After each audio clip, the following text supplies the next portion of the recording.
let's hit passive every day. I think we're gonna do a great job. It does not matter how slowly you go as long as you do not stop. Confucius. What's going on, guys? Welcome back to another Monday Modern Moment here on the Modern Man podcast, where we're on a mission of connecting men in pursuit of their potential. We do that by embracing discomfort, cultivating community, and putting wind in each other's sails, which you could put wind in ours by hitting that like button, subscribe, and of course, checking us out each and every single week and sharing this with anyone that you think you can get value from it as well. Speaking of value, today I want to talk a little bit about the importance of identifying burnout in men and how we can overcome it and better approach our lives moving forward. This is something I can say I've personally felt coming on the tail end of the wedding with my wife, and right beforehand having the virtual Modern Man conference, negotiating a new contract, selling a house, moving to a new city, having my dad be admitted into emergency surgery. I was at capacity for everything that was going on in the end of 2021. I didn't know how I could handle it all. And as a matter of fact, I even remember the overwhelm leading me to punching a steering wheel and breaking my hand.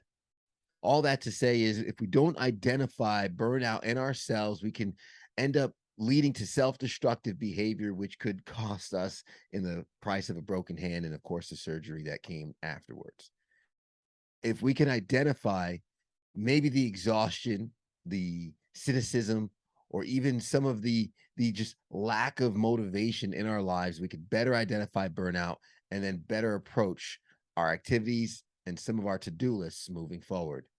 Now, what does burnout look like? I kind of just alluded it to it before. It looks like maybe some lack of productivity in your everyday lives. You're working just as hard, but you're not putting out the same amount of yield as you used to put out with the same amount of time. So your productivity has come down a little bit. Maybe your motivation or your effort to do things has to be higher in order to get the same amount of output done. Recognizing that is the first indicator that you're not as effective as before, and you might be kind of slipping a little bit, which could lead into a sign of burnout. Also, your cynicism, your outlook on the projects. Are you less optimistic than you were beforehand because of what you're doing? And are the things that were once small tasks now momentous? Do they feel like more than they are? And are you pushing things off a little bit more, procrastinating a little bit more? Those are signs of that. Those are signs that you might have a little bit of burnout happening in your life. Now, if that's the case, it's okay. There are two things I recommend that have helped me in terms of putting it more attention towards my burnout and also increasing my capacity moving forward. Number one was taking a break. I know it sounds oxymoronic. Why stop when you have so much to do, right? There's so much to get done. It doesn't make sense to stop. But taking a break can help reset the battery and increase your effectiveness in how you operate once you come out on the other end. You might see your productivity increase 100%, which would double your output and make up for the time that you took off. You'd be surprised at how much taking a break could really fill up your tank and help you attack your future tasks. The second thing I would recommend would be slowing down. If ever you watch basketball and you ever see the player kind of put his hand up as the players are running back and forth up and down the court and everyone's gassed and things become a little bit more chaotic, you slow the game down to take back control. You're moving too fast. You need to bring it down a little bit. You do that by maybe extending your deadlines, the deadlines that you put on yourself, maybe the deadlines you allow others to put on you. Give yourself a little bit more space. Be more realistic with the expectations and the length of time it might take to do things. Understand that setbacks are real and setbacks will happen, and account for some of those setbacks.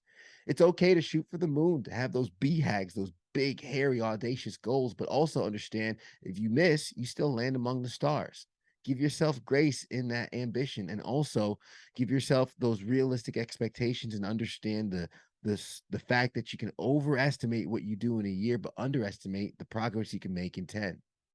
By taking a slower approach to things after being well rested, I think you're going to be operating not just at a higher productivity level, but with more clarity and understanding in the task at hand, which will, in essence, ironically, increase your output. Hopefully that's helpful in terms of identifying burnout and being able to reset and reapproach your to-do list and your goals, and then better assess your situation, slow down, and have a better experience and not have to deal with burnout as often. Hope that's helpful, guys. We'll continue to keep sharing this each and every single week. Hit that like button, hit that subscribe button, and make sure to check us out on Wednesdays for our longer form episodes. But until then, go out there and be some modern men.